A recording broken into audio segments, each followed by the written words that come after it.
and we'll get started and we'll let people in and we'll have a couple minutes here to get these issues ironed out. Yes, nothing like technical issues to get ironed out.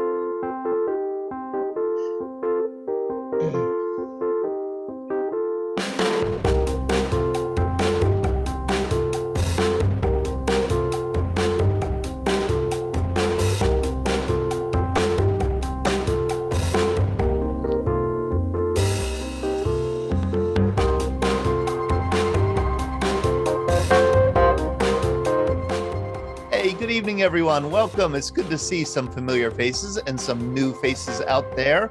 Welcome to our VBC happy hour for this Monday, November 15th.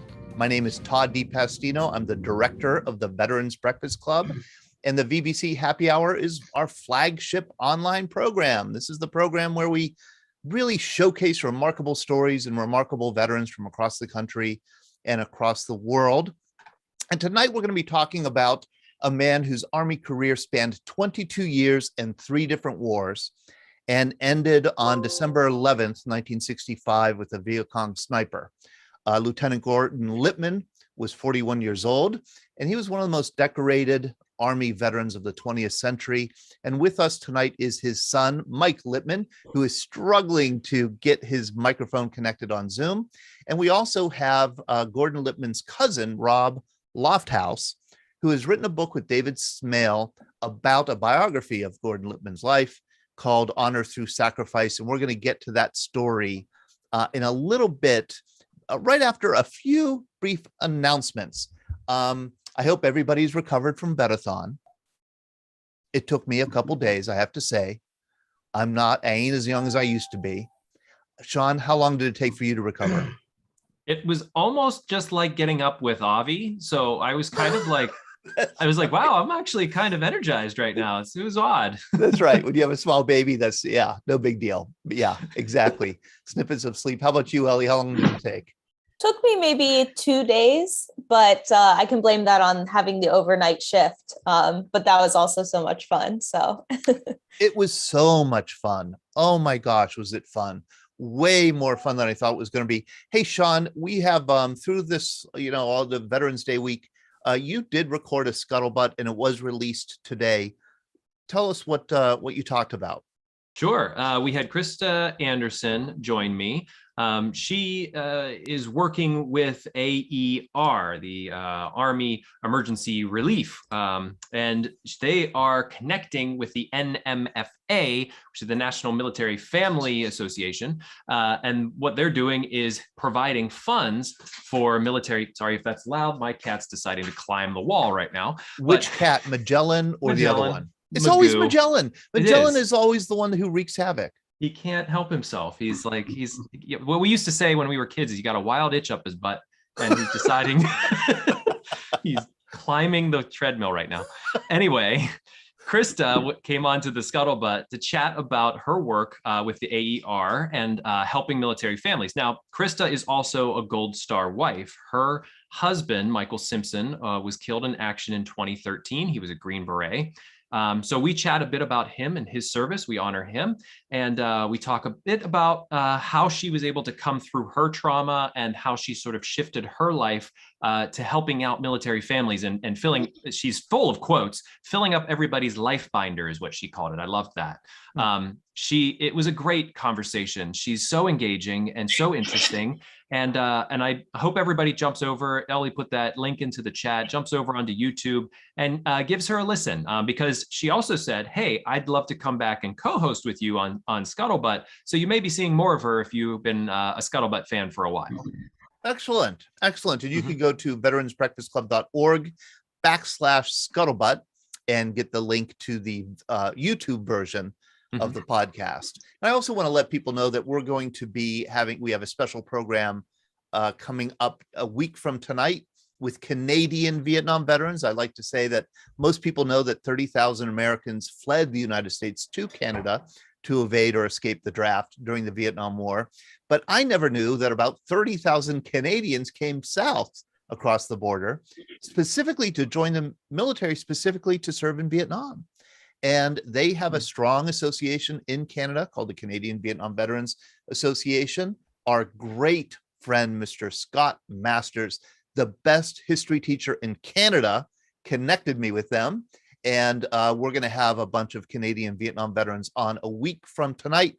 I do hope you join us. And my first question to them is, why the heck would you volunteer to go to Vietnam when so many young Americans were trying not to go to Vietnam? I think that's a fascinating story. And then the following night, Tuesday night at 7 p.m., we're going to have the USS Hornet Museum on. They're going to give us like a little tour of the carrier, talk about what life is like aboard a carrier, and also talk about the Hornet's history from World War II through Vietnam, and I think picking up Apollo 11. I think it was Apollo 11 that went to the moon. And we're specifically asking for anybody who served on a carrier to join us that night, because we want to hear about what it was like to serve on one of those crazy floating cities. And we also have somebody, a first timer here, Mandy Revik. I'm guessing you pronounce it Revik. It's Revak. Of course I pronounce it wrong. Mandy Revak with Animal Friends, one of my favorite places. For those of you who aren't from Western Pennsylvania, Animal Friends is a no-kill shelter, animal shelter here in the Pittsburgh area. And we have had programs at Animal Friends in years past, because there seems to be a very tight connection between animals, specifically dogs, but also cats like Magellan, and veterans. Would you not say that, Mandy? Absolutely. Yes. We're absolutely committed to working with veterans. We believe that animals have a healing power, those connections that animals can make.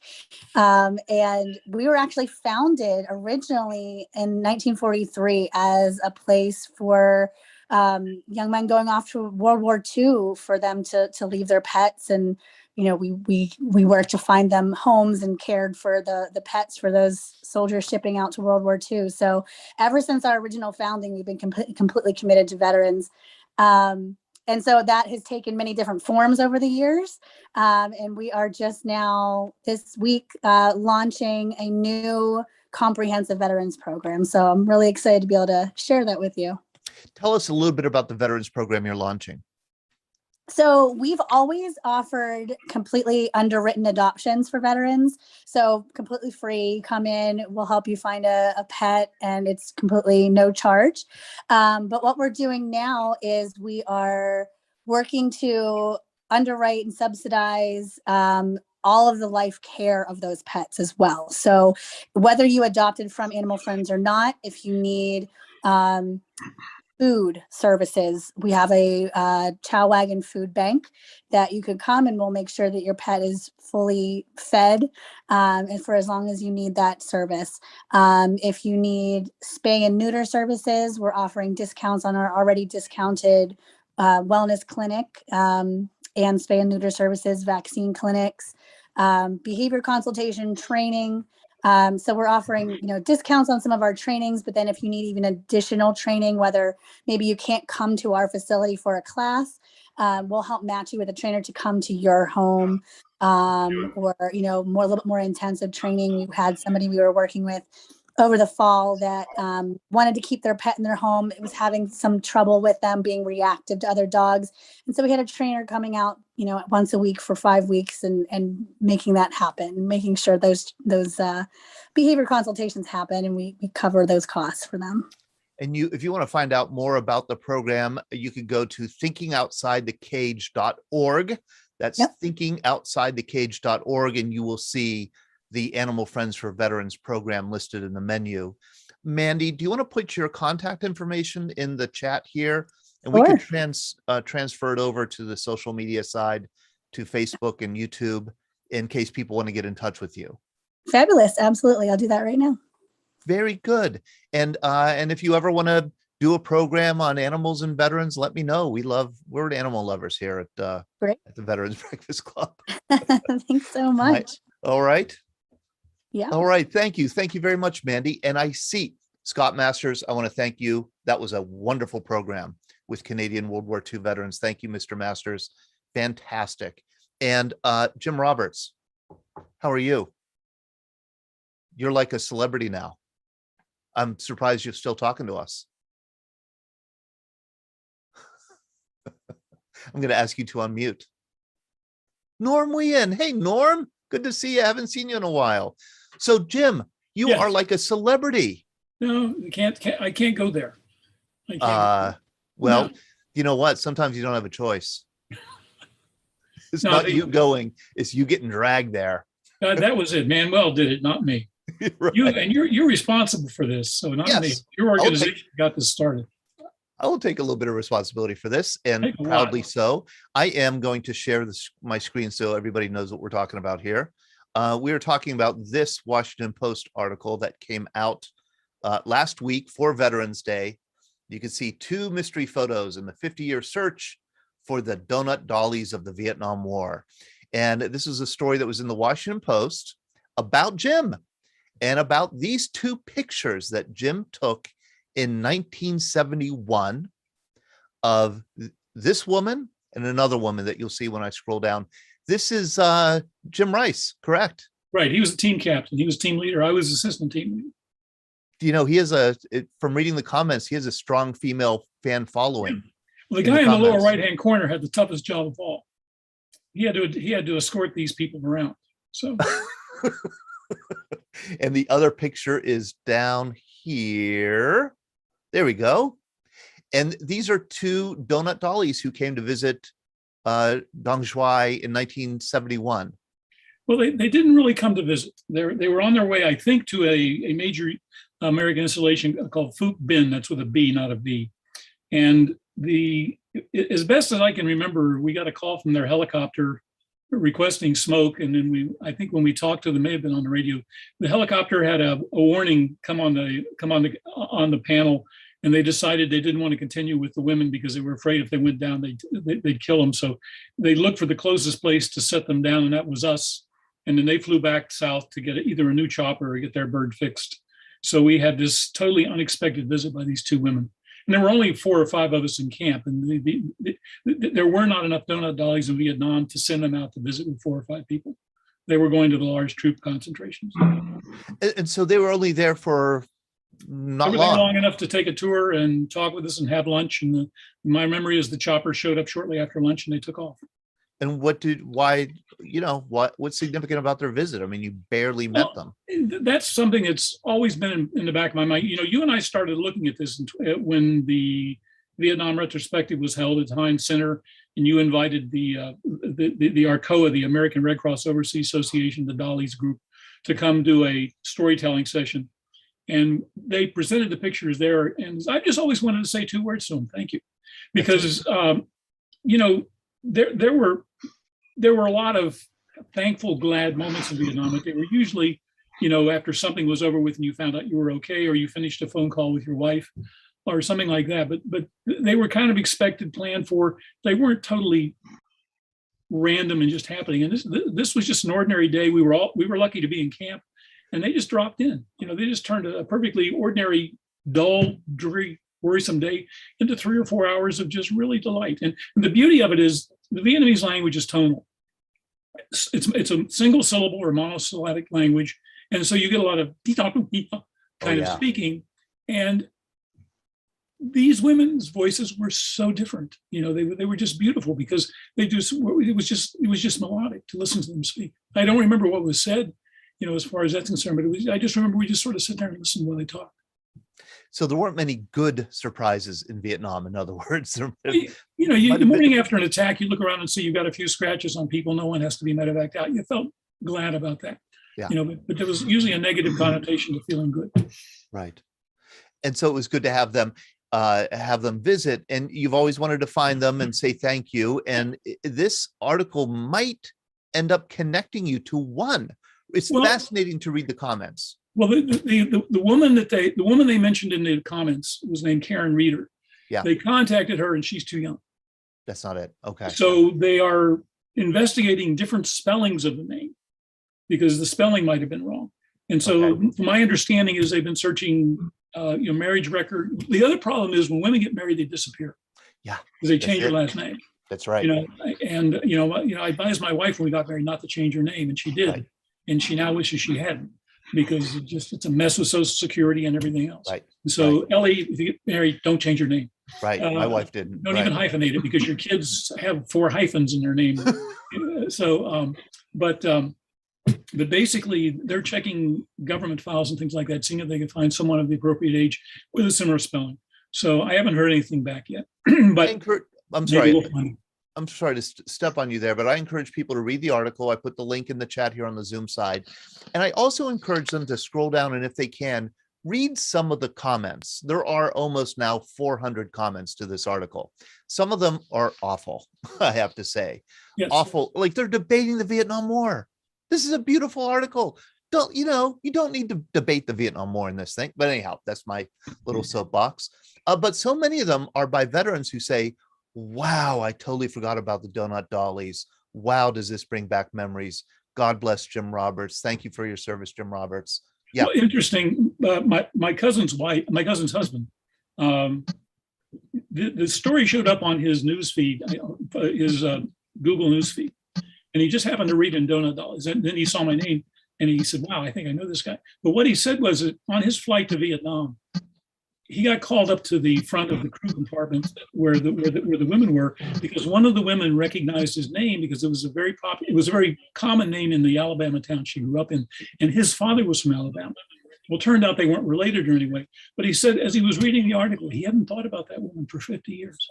Yeah. That whole conversation going up came back fresh in his mind because it had lied dormant for so long. And so I think what's happening is Manuel wrote this article in a way that I wish I could write, because it just brings out a lot of emotions. And I think what it's doing is I think it's bringing back thoughts to people that they have not had, they've not ruminated in their mind. Yep. And I think it's had a very interesting effect on people. Very interesting effect. Yeah, I'll be really interested to trace this. And certainly if they end up finding one of the donut dollies in the pictures, we're going to have to try and have her on with you sometime and kind of share that story. Thank you so much, Jim. Thank you for being willing to be interviewed and being part of that story. Mark Spiradigliozzi says that his wife wishes she didn't change her last name to his. No matter what her last name was, it is not as beautiful as Spiradigliozzi. Okay, so tell her I think she made the right choice. I want to introduce Rob Lofthouse, who is the author of this new book, Honor Through Sacrifice. I'm going to try and share my screen here. Here we go. Honor Through Sacrifice, the story of one of America's greatest military leaders. And that leader was a man was killed in Vietnam on December 11th, 1965 by a Vietnam sniper. He was a lieutenant colonel when he was killed. He had put in 22 years in the Army. And Rob, he was your cousin. Yes, he was. Thank you for having us on the program, Todd. Appreciate being here, and thank you to all the veterans on the call for your service. Rob, what got you curious? I mean, did you know him at all when you were younger? I did. As a teenager, my family didn't travel much in the country.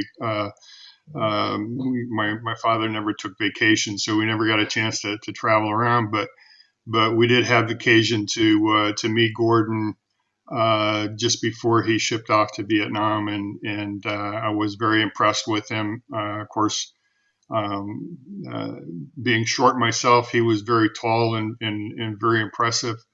And then after that summer, I heard a lot of stories about him, a lot of family stories, and then of course heard about his military service. And this is him, I'm guessing, right? From what I can see. It is. He's the stick leader for his jump group. They're getting ready to board a C-47 to go take a jump. And I don't know if that's their combat jump or not, but he was with the 517th Parachute Infantry Regiment, which was a unit that was trained to be paratroopers in this particular case in World War II in Europe. Right. So you remember him. You're a younger cousin. You remember him as being an older, very impressive. You know, by that time he was a veteran of a highly decorated veteran of 2 wars, going off for his 3rd war. What made you want to kind of revisit him and write a book about him? In my later years, I had been doing a lot of genealogy on our family, and Gordon was somebody that had been spoken of highly throughout the years by different members of the family.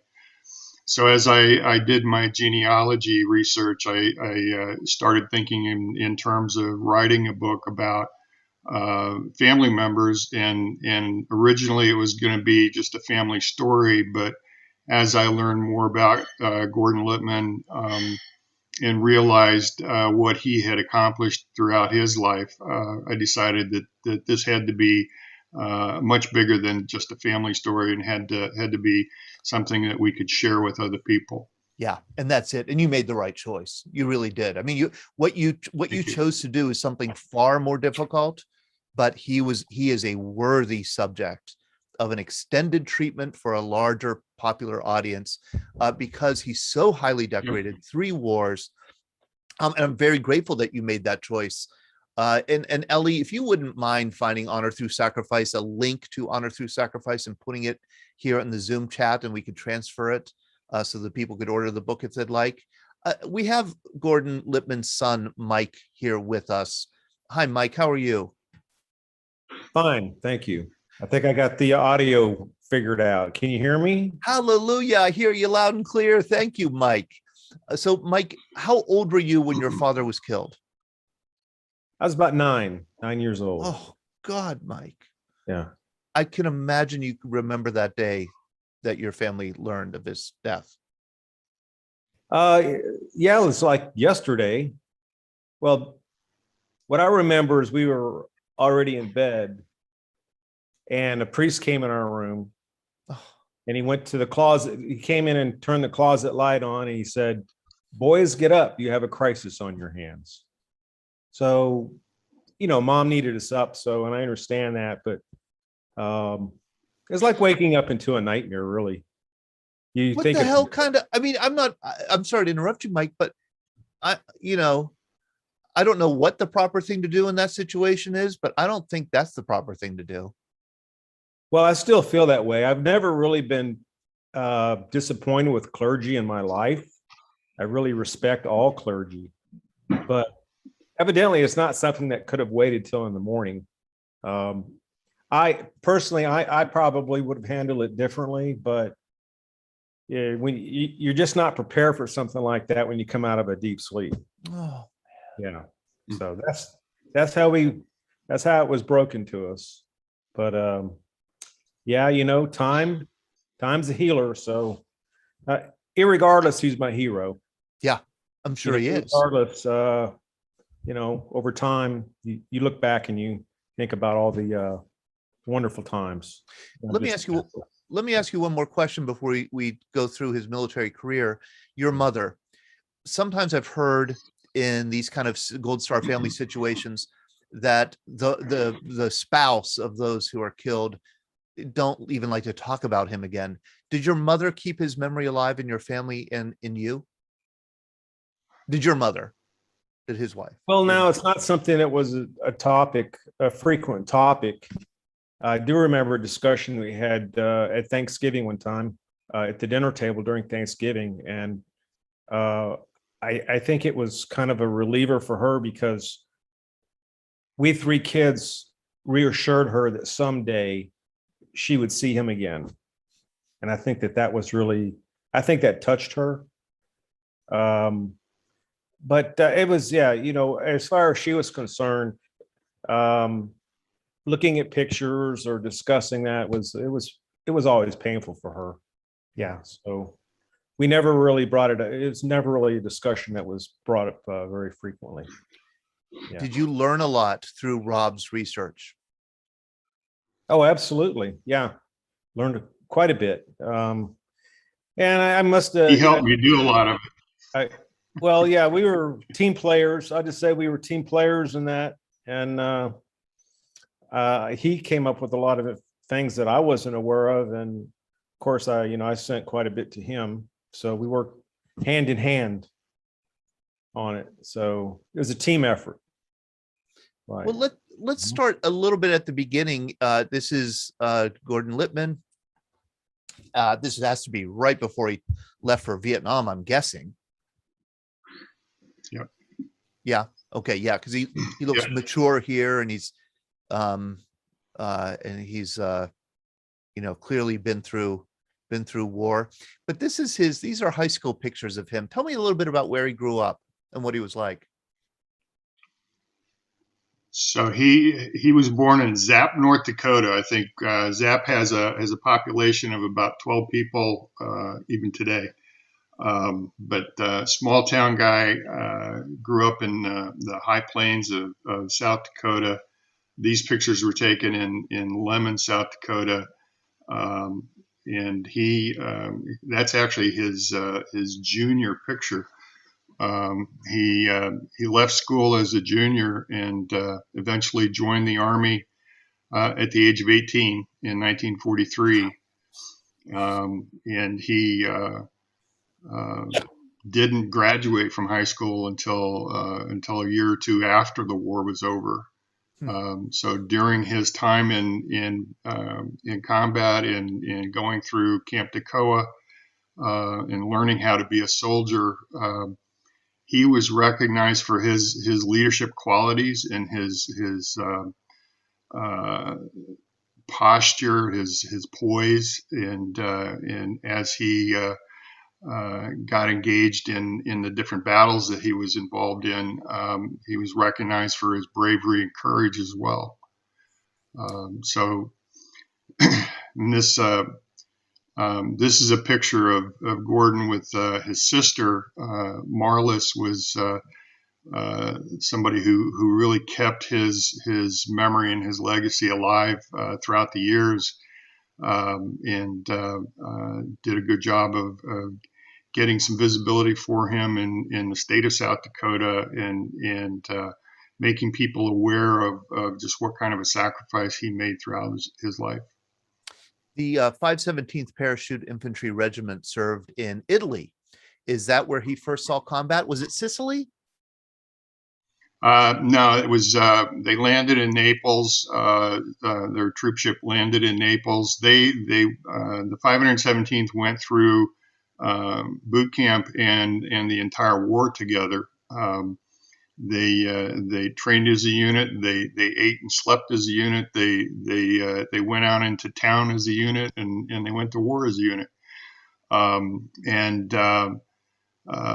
So after they disembarked in Naples, they were given immediate orders to head to the front and participate in a battle that was going on at the time. But their colonel advised his commander that their equipment hadn't arrived yet. So the troop ship actually docked in port 2 days before their heavy equipment arrived. So they weren't prepared to go into battle with more than small arms. Oh, boy. So they did go eventually. They did serve for 2 weeks in northern Italy. Helped to push the German Wehrmacht up north into the Alps, and then after 2 weeks they were pulled off the line and put in reserve because the high command was looking for a way to invade southern France. So the 517th was considered a small division at the time. They had about 2,400 people, 2,400 soldiers, and they were one of the spearhead paratrooper units that jumped into southern France. And that particular Operation Dragoon, was considered the second D-Day in the war in Europe. Yeah, that was the invasion in August 1944 of southern France. It doesn't get a lot of attention because, of course, the Battle of Normandy was still, or the liberation of Paris was still ahead, but a very important kind of second front that was opened up in the West. Yep, and so as the Normandy invasion force was pushing the German army eastward, there was still a pocket of, I think the number was somewhere in the neighborhood of 300,000 German soldiers in southern France. And they were, because the advance into eastern France was going so fast, they were bypassing this large contingent of German soldiers in the south. So therefore, that's why they needed to have another invasion in the south to make sure that they didn't have a large enemy contingent sitting in their rear. And although the invasion of southern France wasn't contested in a bloody way, or particularly nothing like D-Day in Omaha Beach or even Utah Beach, the fighting got really rough as the troops pushed north. Correct? Yep. They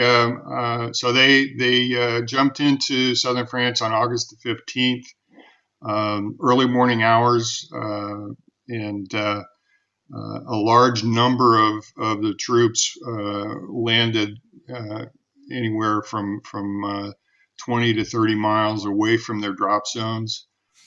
So in unfamiliar territory and in the dark of night, they had to try to figure out where their rally points were and get back on track. And they managed to do that and succeeded in accomplishing their objectives in that area. It still took them 3 months to complete the fighting in southern France and secure that area so that most of the Germans that weren't killed or captured had escaped up through the Maritime Alps. Right. That's right. That's right. I remember reading that they did escape to fight another day. And and where did the 517th go? Did they go on the Vosges Mountains, or was it did they go take another route? In their fighting? Yeah. So they were. I'm going to butcher this because I'm not good at French, but they were fighting in the area of Les Arcs, which is current day a ski resort. Okay. But they were primarily engaged in that area of southern France, and they had a number of bloody battles. The battalion that Gordon was a part of was led by a man by the name of, at the time, Major William Boyle, and his nickname was Wild Bill Boyle, because he was a West Point graduate, but a combat veteran already himself, and he wouldn't take any gruff from anybody, and it was said that he would drop rank with anyone to make his point. So he was the leader of the battalion that Gordon was a part of, and there are many incidents where it was recorded that he was brave enough to take his men and straight into the firefight with the enemy and stay there until the objective was won or until they got everybody out. And I am sharing a map here of, I believe this is the 517th Parachute Infantry Regiment route. And you can see that they come through the Mediterranean, land in Naples, fight up the Butte, and then land in southern France and take a hard right turn here toward, I guess it's toward Belgium and then Germany. Where were they during the Battle of the Bulge? Well, actually, they were pulled off the line again after their 90 days in southern France, and they were put on trains and trained up to Soissons, which is in northern France, and that was their R&R. They were given the opportunity to relax a little bit, take a hot shower, get some warm food. There was a USO there, so they had that entertainment and relaxation. They took that opportunity to re-equip and fix the stuff that had broken or was damaged. and also to integrate replacement troops that were brought in to fill in for the soldiers that became casualties. So they were in Soissons for about 3 weeks before the Battle of the Bulge began. And then it was another 3 days after the Bulge began that they were actually moved into position north of Bastogne. So in the Army's attempt to plug the gaps and slow down the German advance, there was a small town on the river called Hotten that had members of the 3rd Armored Division that were actually surrounded by German troops, German armored troops.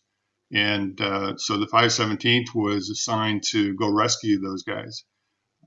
So they fought along the Soy-Hotten road, and it was a bloody battle. It was they were fighting for every inch of that road to get to Hotten and relieve these 3rd Armored guys. You can see from this map that I'll share, just for those of you who need a little refresher on the Battle of the Bulge, it was a great surprise of toward the end of the war in Europe when Germany launched a massive offensive, counteroffensive, I guess you would call it, on December 16th, 1944, in low overcast, lots of snow, freezing cold, right through the American lines, the American lines and British lines right here, and pushed all the way through into Belgium. I think Antwerp was ultimately the goal, the destination. And that's why it's called the Bulge, because it bulged in the lines. And it took 6 weeks at least for the Americans to push the Bulge back to the original start line, which is this red line here going down. And it's the biggest battle, one of the biggest battles in American history. It was, and Winston Churchill famously said that it would become the most famous battle for the Americans during the war, and I think that's held true. And it's there that he was wounded, correct? No, he was not wounded in World War II. He actually, I mentioned earlier that he went in as an 18-year-old.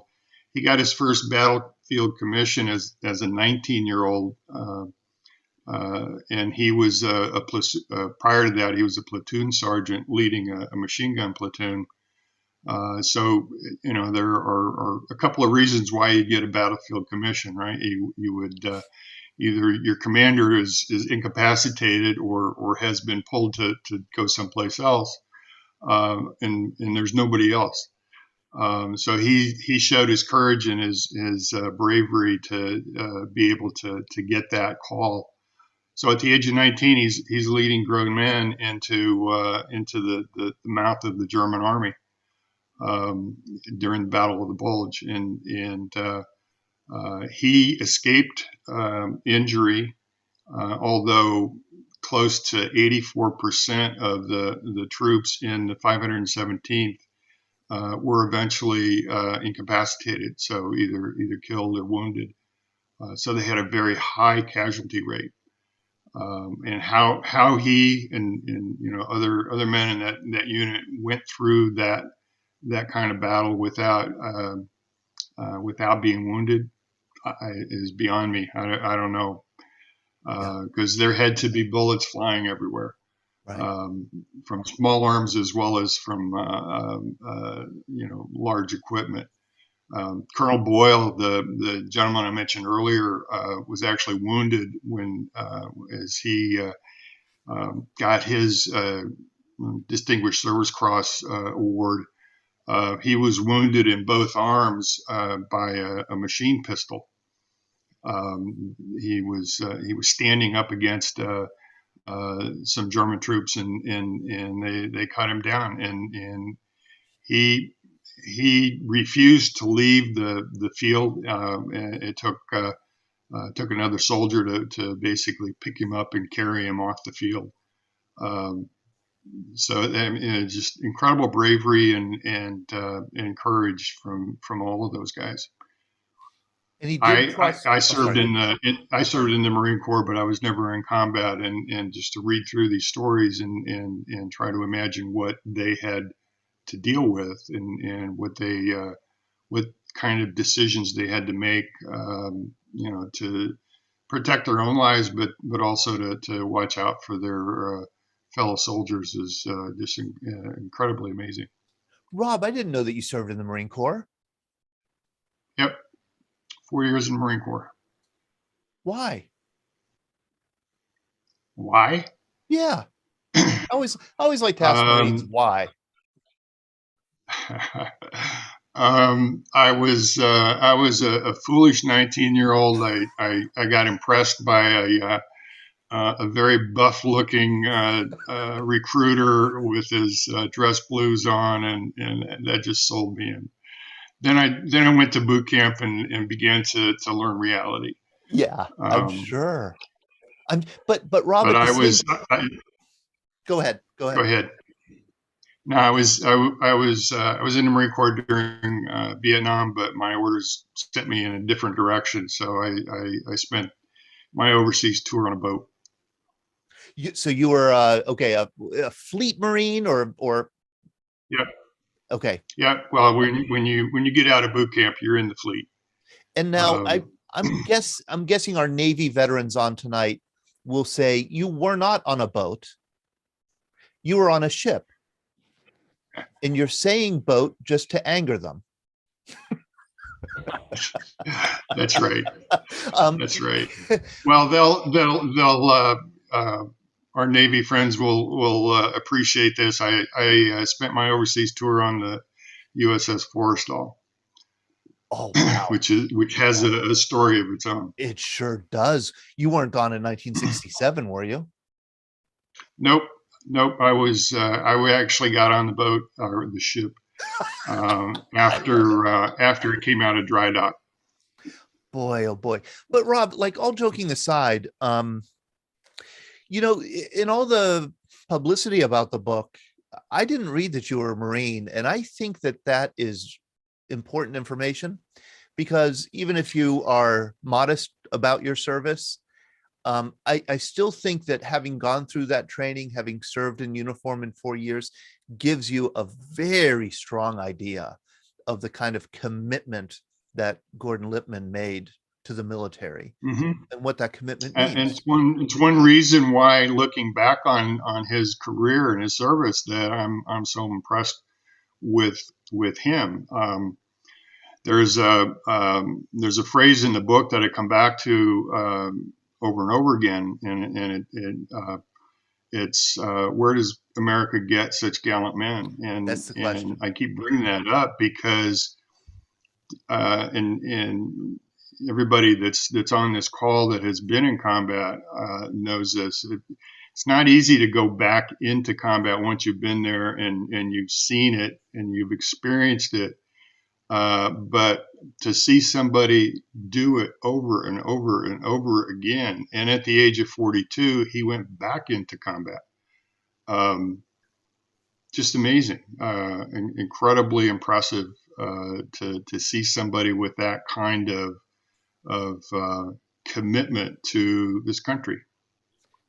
I want to invite people to ask questions or make comments. And Connor Ritchie, I see that you've had your hand up for a while. How are you doing tonight, Connor? Connor is a 16-year-old student in Lafayette, Louisiana. How are you, Connor? I'm doing well. How are you? Good. Very good. And I spoke with Joe Peterborough just recently. Yes, Joe Peterborough, who was a P-51 pilot in World War II. He also served in Korea and in Vietnam. He's another 3-war veteran. We've had him on our program before. Yeah, all 3. And and you're right. His service kind of parallels Gordon Lippman's service in these 3 wars. What did you talk about with Joe Peterborough?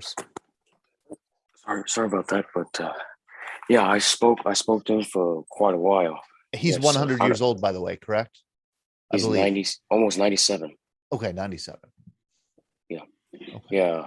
yeah, I'm very proud of Peter Burris. Peter Burris was one of 6 boys that went off to World War II in Korea, and his mom was a Gold Star mother. 2 of them didn't return, and I'm sure he's proud of being a free war veteran. He was with the 20th Fighter Group. He was with the 55th Squadron as an 18-year-old, being commissioned as a 2nd lieutenant. He was one of 7 pilots that went through training with him, and they had like 100% casualty.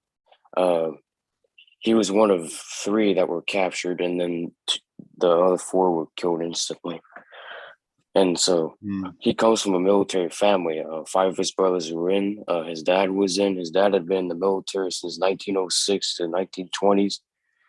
His dad had participated in the Moro rebels uprising and the Pancho Villa expedition with Pershing, and had been in World War I. And then his dad unbelievably re-enlisted at 60 years old to join the military. And then he stayed in the service until he was tragically killed in an accident in 1954. So in Korea, he was a fighter pilot again, flew 76 missions there. And then in Vietnam, he was commander of air patrols and so forth. And he had an argument with the general in Vietnam because he found out that he had 2 brothers that were killed instantly. One was killed in Korea, and another one that was killed in World War II in a sub chaser accident. And he said, "Well, you're not going to fly combat," and kept on arguing until they would let him fly. And they thought he was the last surviving boy. Well, that's not true. He had several other brothers at home. So I'll tell you a little about his brother's service. He had his oldest brother that was killed. He was infantry. His other brother, he was killed also in World War II in the Navy. His other brother was Signal Corps, Army Signal Corps, and his other brother Maynard was a Marine, but it was just almost after the war. And his younger brother was in the 11th Airborne Division in Korea and made 5 combat jumps. That's unbelievable. Joe is a terrific person and a great guest. He was on our Vetathon on November 11th in the evening, I think, sharing about his service in all 3 wars. I'm so glad. And he specifically, when I asked him, would you be willing to talk to Connor? He said, I love talking to students. That's my favorite thing to do. So I'm sure you helped him as much as he helped you, Connor, in the conversation. Well, he's a very nice guy. Very talkative, very chatty, very sharp. I got to talk to him for a while. He retired as a full-bird colonel, put 36 years in the military. And I think it's very sad that 2 brothers, 2 of his brothers that were killed instantly, and his mother took it very hard because she became a Gold Star mother after that. Right. So I cannot imagine going through something like this. Those stories are amazing, and they are amazing, and we're privileged. We're privileged to be able to listen to them and to hear them, to hear the veterans tell them. Henry Shepke, our 13-year-old from Madison, puts in the chat that he's going to be sending Joe Peter Burrs a letter pretty soon. Thank you, Henry, for sending him a letter. Mike Lippman, I want to ask you. Rob has given us an outline of your father's World War II service. You were a very young boy when he was killed, 9 years old. Do you remember him sharing any stories from World War II? Actually, no. It's not something that he shared with us at that age. I don't think that he thought that we were probably old enough to understand. And I don't really recall any stories as such, no. Okay. And he of course was, do you have any, he was still in when you were young, your whole life with him. Why would he, which is something Rob brought up, why would he come home from that war and stay in? I mean, most men came home from that war, and if they were alive and in one piece, they were glad to be home and weren't eager to stay in the military. What do you think it was about the military or about your dad? Well, some people are just born leaders, and he loved the military. He loved he loved serving his country, love for country, very patriotic, and I think some go in saying that, oh, 3 years is good enough for me, I'm done. Yeah, right. And others go in going, this is my calling. Yeah. So to me, it was a calling for him. And yeah, so, had he lived, I think he probably would have made general if he had stayed in longer, because he was only 41. But there was talk about teaching, at a college, military history or whatever. Right. Yeah. So, yeah, but I think it was his calling, to put it in a nutshell. And that's it. Yeah, Yep. it was his calling. And I think that explains it well. Rob, do you have insight? Did you gain insight on why it was his calling? That's how can you second guess or figure out somebody's decisions that they made 40, 50 years ago? That's a hard one, but I think by his history and his just looking at where he came from in the high plains of South Dakota. He left a small town where there was really no future. Joined the Army and became a paratrooper at a time where that extra $50 paratrooper pay was a big deal. The thought of flying, jumping out of a flying plane, appeals to an 18-year-old kid, right?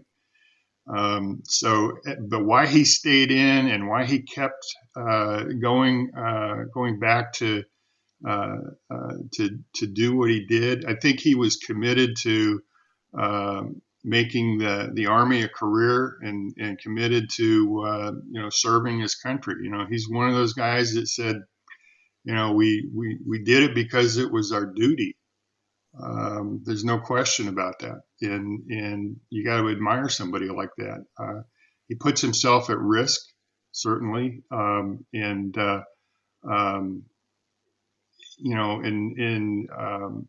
think there's probably a belief that if you survive things like Operation Dragoon and the Battle of the Bulge and what he did in Korea, there's kind of an aura of invincibility at some point.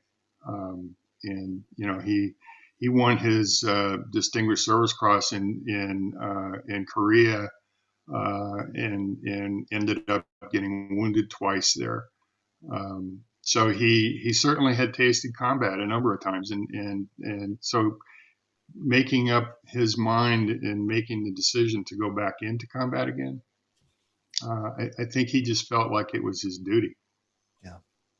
Yeah. I'm looking at Jim Roberts, whose father came home from World War II. He stayed in. I'm looking at Brad Washabaugh, who made a career in the Marine Corps, 30 years in the Marine Corps. And I am always curious about that. Why, why do some people want to make a career out of it and some not? Brad, were you going to say something?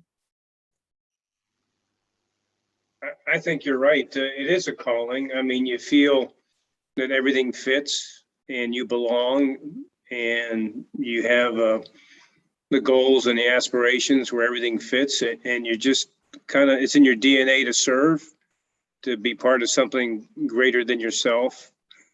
And, it doesn't always start out that way, but for many, they see it, they feel it, and they hang on to it, and it becomes a part of them. And it's just something that I've seen many, many times of people that just everything matches, everything links up, and it fulfills goals and wishes, and it just feels right. And most people flourish in those things because it is such a great fit for their personalities, for their skills, for their aspirations and goals.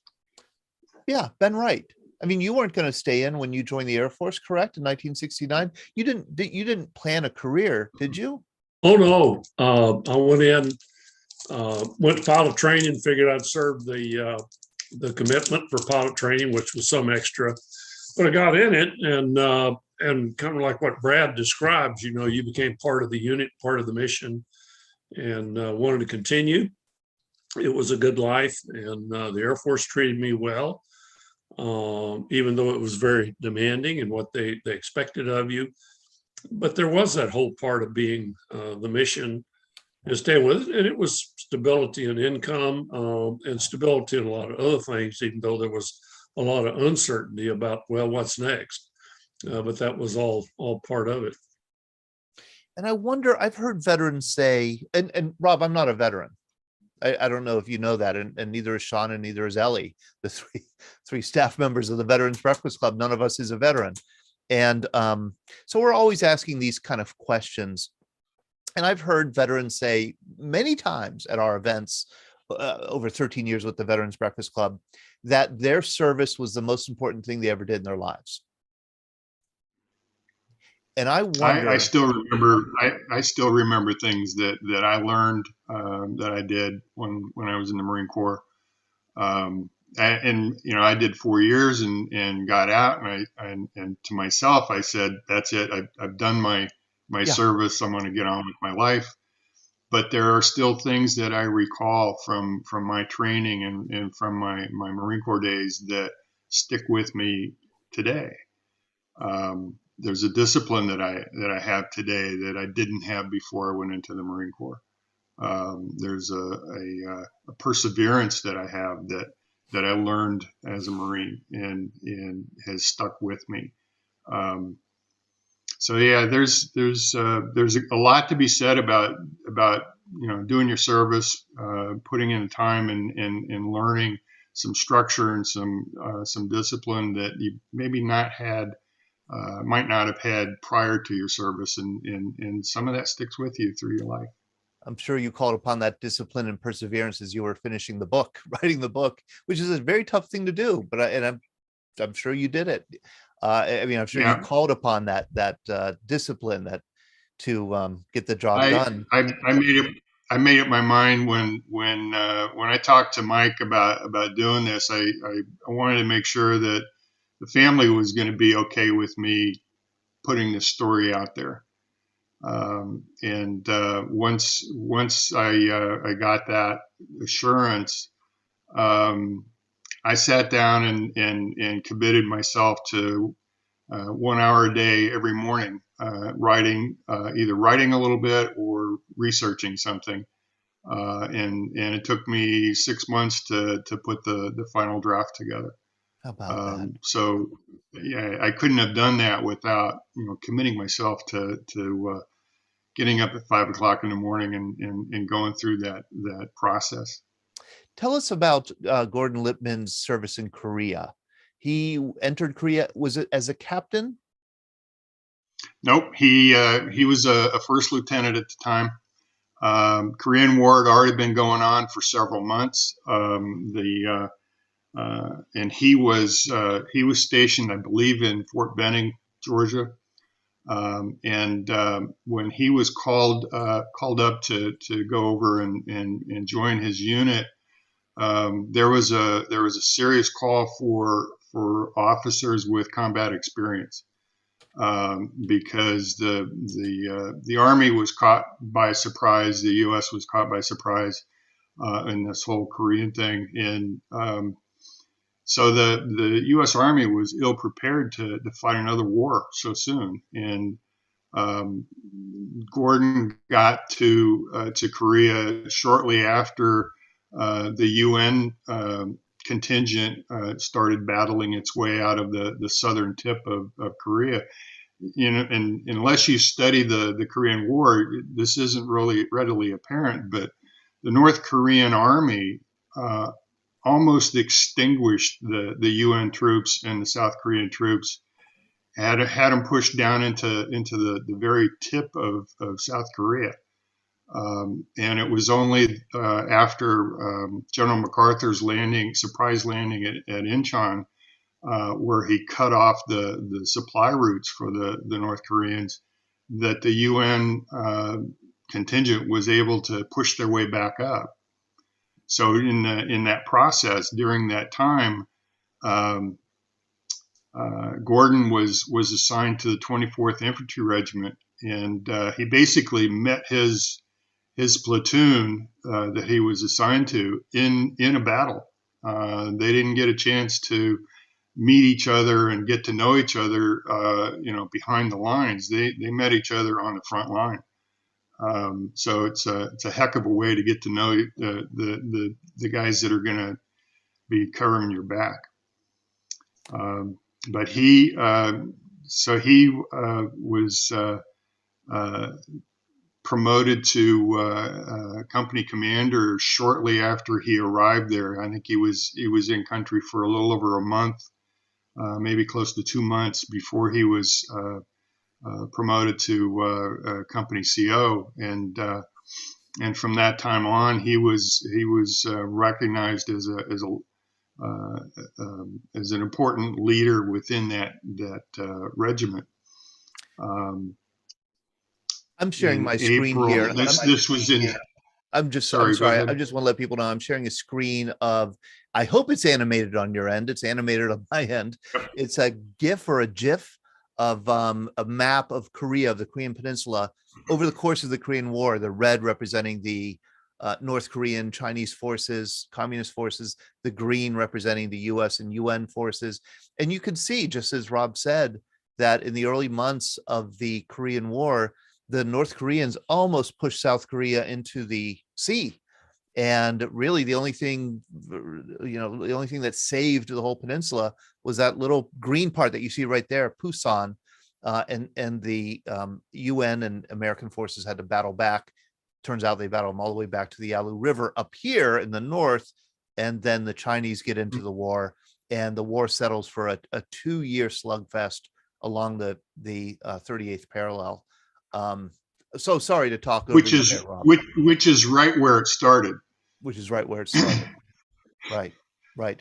Tell us about. So they went through that. They went through that 2-year exercise to basically get nowhere. And of course, the North Koreans consider it to be a big victory on their part, and the South and the Allied troops consider it to be a victory that we were able to push them back up to the original starting line. Right. As a matter of fact, there's a movie in China. It certainly is the most viewed movie of 2021. It might end up being the most viewed movie in history, that was released in China a month ago, about the Battle of the Chosin Reservoir.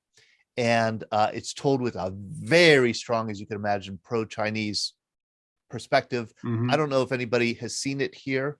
I think I would like to see it at some point. But it depicts the Battle of the Chosin as a great Chinese victory.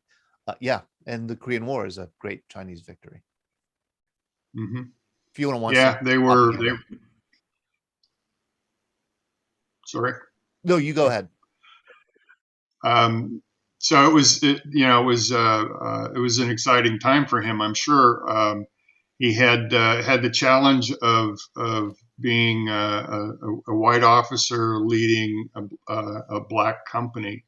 The 24th Infantry Regiment was one of the last segregated units in the Army, and it was shortly after, it was about a year later, that the Army elected to disband the 24th, which is kind of sad because their history goes all the way back to the late 1800s. They were part of the original Buffalo Soldier units that fought in the Midwest and in the West during the Indian Wars. Yep. So it's kind of sad that they brought that to a conclusion, but I noticed that the Army has resurrected the 24th since then, so they're able to resurrect that history, or keep that history alive. But it was a challenging time, I'm sure. And shortly after his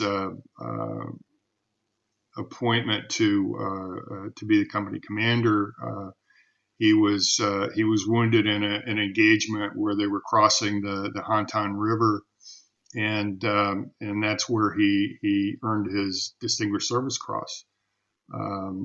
As his unit was climbing up a hill, there were 3 machine gun nests on the top of the hill that were firing down at them. So if you can imagine trying to take that objective while climbing a hill after coming through a cold river, and having virtually no protection, had to be a harrowing experience. And Gordon saw the plight of his company, and he elected to draw the attention of the enemy machine gunners, and so he split off from his unit and kept firing on the enemy while they concentrated on him, because he was the one that was advancing on them, and his company was slowly climbing up the hill, but he was the one that was the most immediate threat. So he, in that process, he ran out of ammunition. He had thrown all of his grenades, and he started throwing his sea rats just to keep the attention on him. And his unit eventually overran the enemy positions, so it was successful. So he got a DSC for that action. He was wounded in that battle, and he refused to leave the field until he was assured that his company was secured. I'm going to read just part of the citation here. Distinguished Service Cross citation for Gordon Lippman for extraordinary heroism in connection with military operations against an armed enemy of the United Nations while serving as commanding officer of Company A, 1st Battalion, 24th Infantry Regiment, 25th Infantry Division. Captain Lippman distinguished himself by extraordinary heroism in action against enemy aggressor forces in the vicinity of Do-chung, Korea on 11 April 1951. Captain Lippman was leading his men across the Hantan River in pre-dawn darkness in an attempt to secure the high ground on the opposite shore from a well-entrenched hostile force. When the friendly troops were in the middle of the river, an enemy outpost discovered the operation and directed machine gun fire at the waiting troops. Quickly deploying his men, Captain Lippman led a charge against the hostile emplacement, destroying it and enabling the company to finish the crossing with a minimum of casualties. He then reorganized the company and led his men across a flat, exposed area toward the objective. The enemy, placed in a strong perimeter defense on the crest of the hill, directed such devastating volume of fire on the friendly troops that only a platoon of the company reached the base of the objective with Captain Lippman, the remainder being pinned down by the intense fire. He realized that the platoon would be forced to launch a frontal assault against the enemy positions, risking annihilation unless some method was employed to divert the hostile fire from the attacking troops. He immediately moved up the slope and, armed with a pistol and grenades, attacked the enemy emplacements. For 45 minutes, he maneuvered to within a few yards of these positions, harassing the hostile troops and drawing their concentrated fire. This courageous action enabled the platoon to work its way to a position from which an assault was launched that routed the enemy. Oh my. Didn't mention the sea ration. He's just, yeah. Maybe that was a rumor. No, there were eyewitnesses, Mike. Yes, sir. There were in order to get the Distinguished Service Cross, there has to be eyewitness testimony, and in that testimony, which we have records of, they stated that he used sea ration cans which I thought was very ingenious, very creative. He must not have been very hungry. Have you ever had a sea ration? He said, "Here, try some good GI chow." That's right, ham and lima beans. And so what were the nature of his wounds?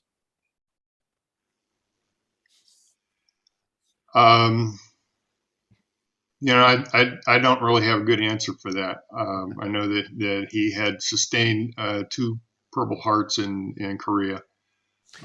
It was enough to get him off the front line, but it wasn't enough to put him in a hospital for an extended period of time, because he was right back in at battalion headquarters less than a month later with new assignments. So he was wounded enough that he couldn't fight on the front line, but well enough that he could still serve and support his unit.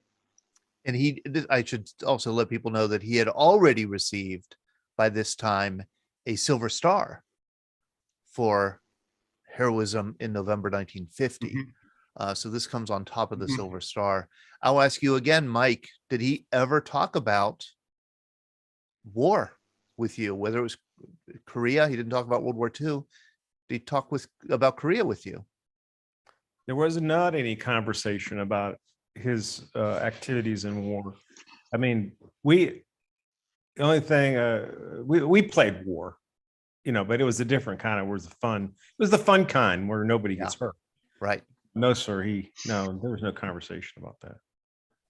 What kind of a father was he? Well,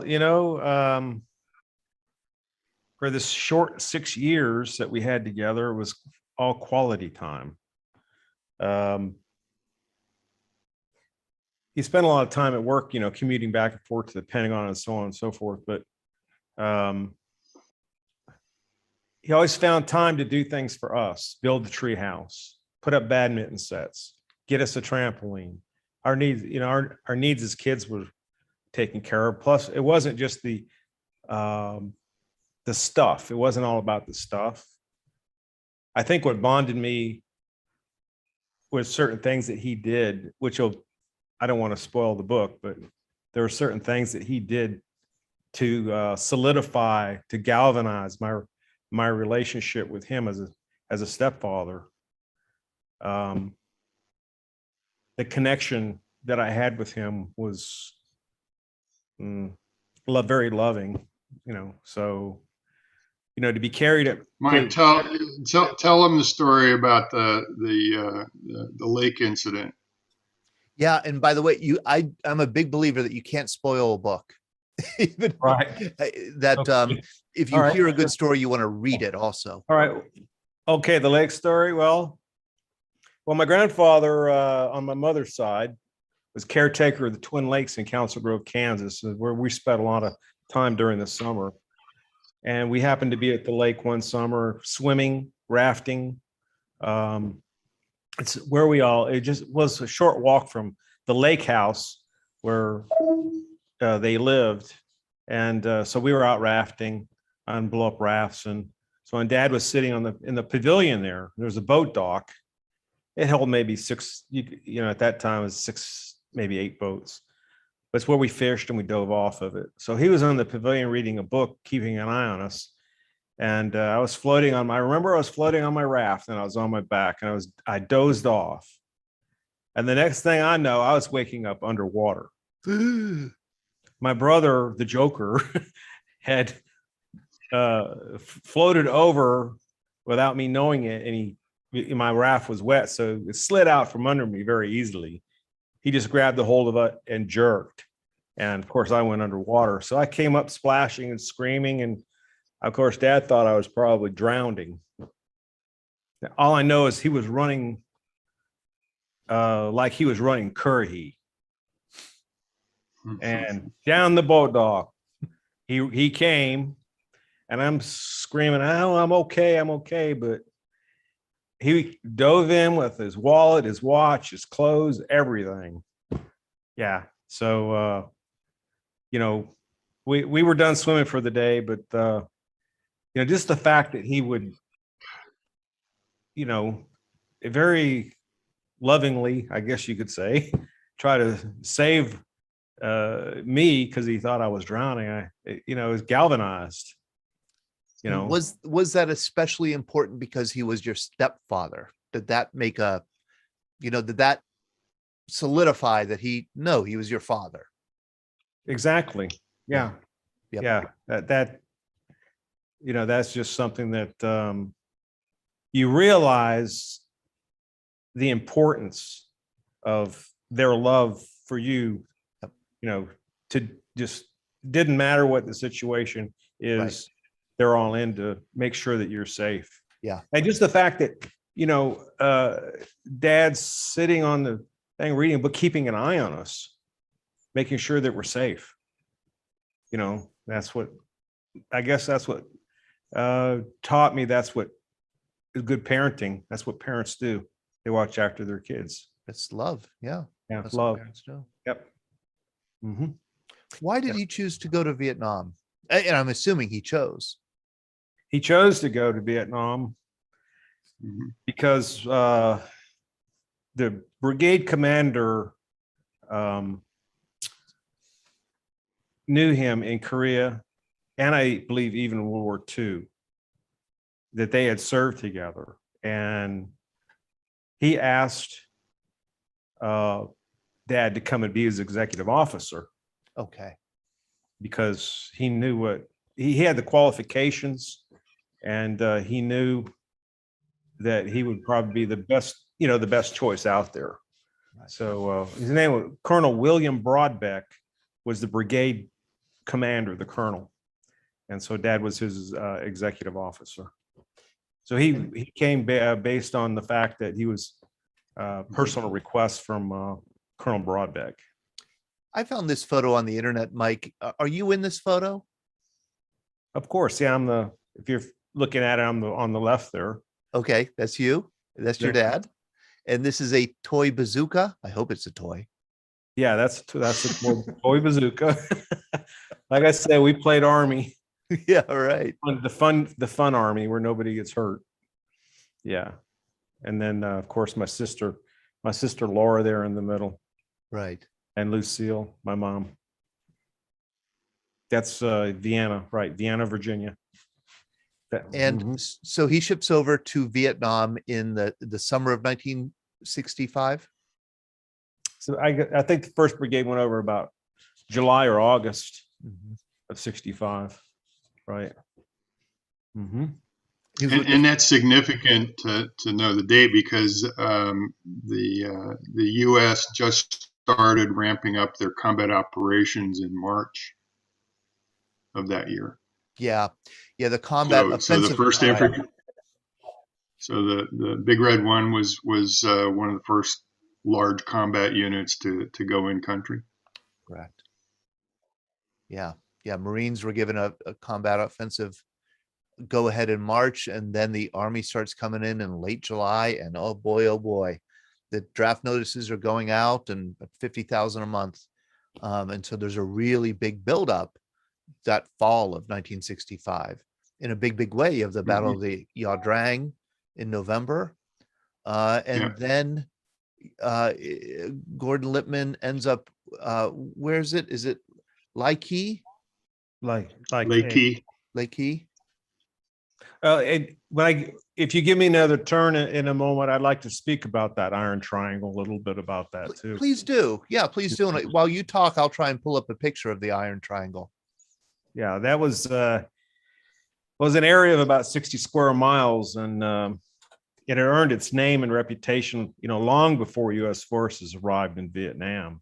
It was their intelligence reckoned that Ben Suk provided the VC with 4 rear service transport companies.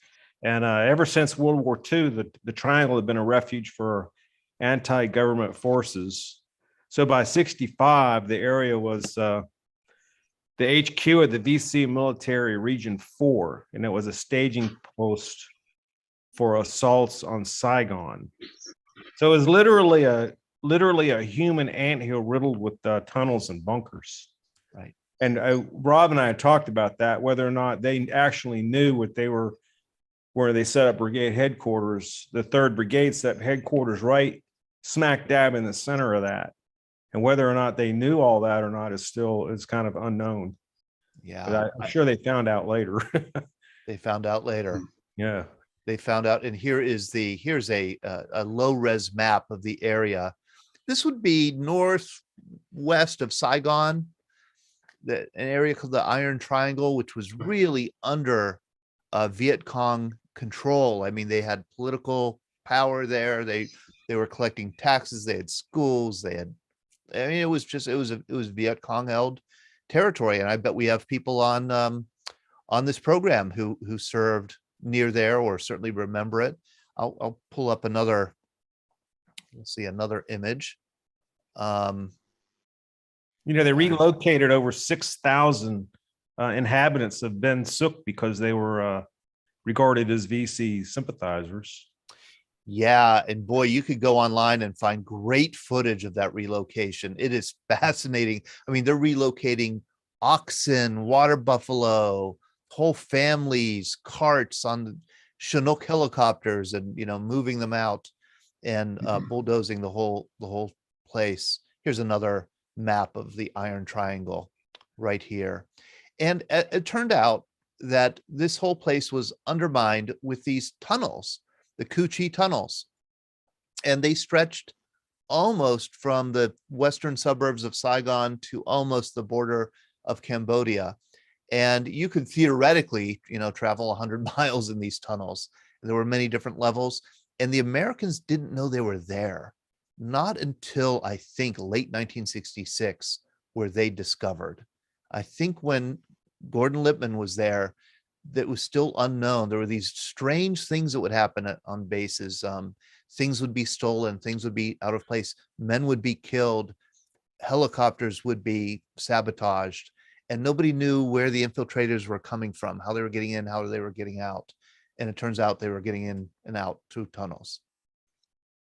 Absolutely. Yeah. Well, there's 1,100 bunkers and 525 tunnels were actually located and destroyed. And that's probably just putting a little dent in it. Yeah. I'm sure they didn't find all of them. Right. How was he killed? Rob, do you want to take that, or you want me to answer that one? So yeah, he was actually at a dinner, brigade dinner. The brigade commander held a dinner with his officers every evening in his headquarters, and the commander was protected by a unit of MPs. That they were his personal bodyguards. The camp itself would come under attack throughout the day and in the evening, but they would be sporadic attacks, and they would be a rocket here, a rocket there. Actually, Lake Key was known as Rocket City.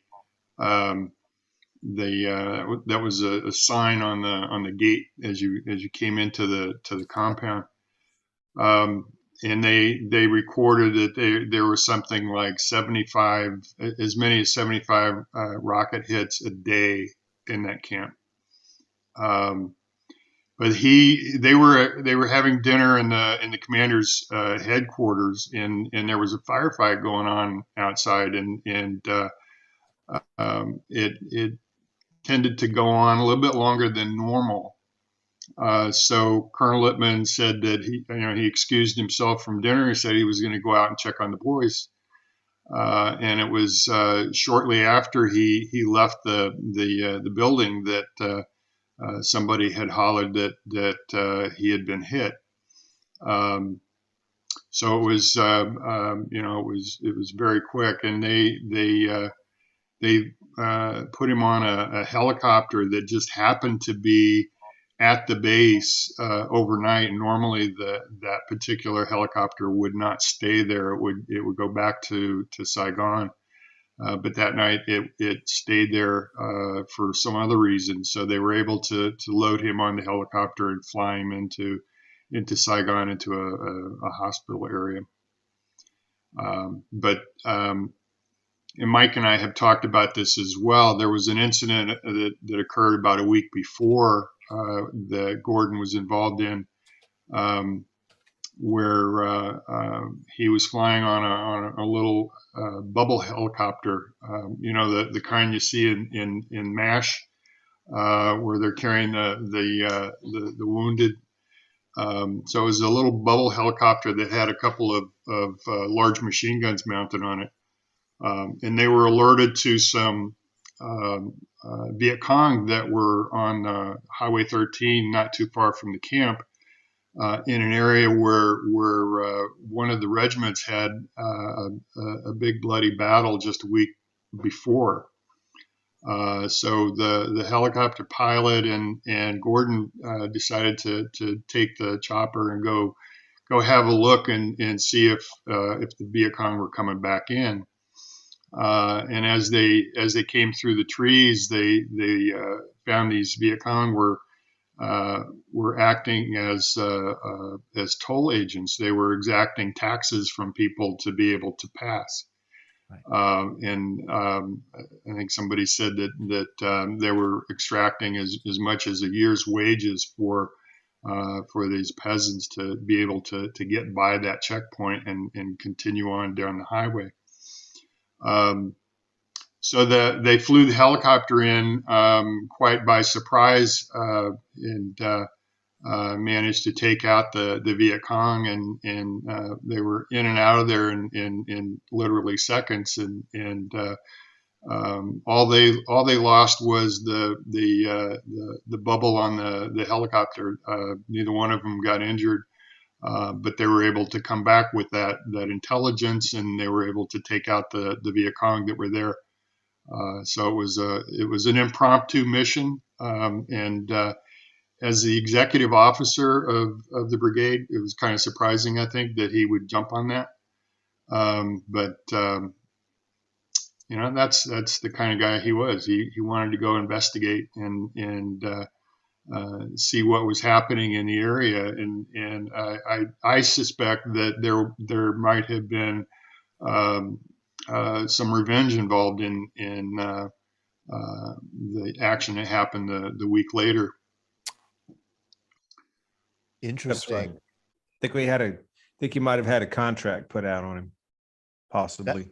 That did happen. Yeah, that definitely happened. Take out the leadership command. Yeah. Mm-hmm. Well, he was also very active in the community, so and being that there was a VC sanctuary, who knows? I'm sure they knew who was who. So, yeah. But there was a story that he deliberately went out and tried to locate the snipers himself, and those stories were in several articles, Reader's Digest, Newsweek, and so forth. Yeah. And I'm sorry, I should have mentioned that. Yeah, he was not. I mean, I said in an email that we sent out that I think I said he's not a household name today, but he actually was quite well known in the 60s during the Vietnam War. There was a lot of press attention to him and his service. Was there not? Several articles. Sir, he was very good friends with Bob Hope and Bing Crosby. Well, he was Rob, wasn't he the media contact for the brigade?